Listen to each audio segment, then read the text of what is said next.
Alas 7 na mga pre, dugay to nakamata. Naray, pangatagan na to sa itong mga manok mga pre. Mangatang yun sila, kulang na lang mamukaw mga pre. Kay mukhaon na daw sila, kay wapas lang nalawagan mga pre. Narang area na to, okay kahit pa nga pre atong kuandya, humayan, narasoda na dali. Kay maglaog na to mga pre. Kung way laog, magbuak o lubi mga pre.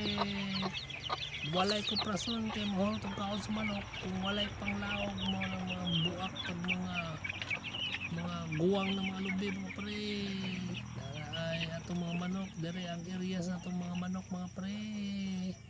Tora atong mga pagpayag ilang hupan ug mao ni ang atong hideout dire. Tuwa nagtapok na naghuwad ng itsahan yawa pa datay ikalaog kay wala ta kapalit. Kay pitos ang kinabuhi, walay trabaho. Nya na po tayo mga tanom dire, kapayas mga pre. Naot po dako ni kay naman tayo binuhing bisayang manok na di kapayas ug naapoy tangad mga pre naraay.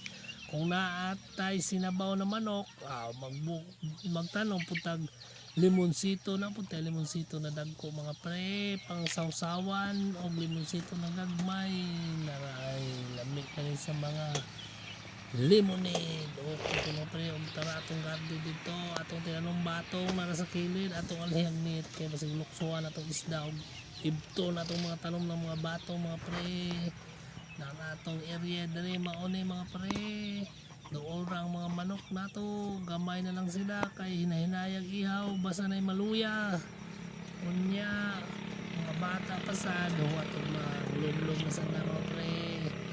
Nanay mga itlog diri sugo na sa pangitlog managhan sa dipuhon mga pre naray atong mga bisayang manok napoy mga kinulong diri mga laki atong ikulong kay ato ning pantare mga pre kung may pista suko pa tag pantare bisag bisayang manok di pa pilde kay tudloan ato ning mga karate naray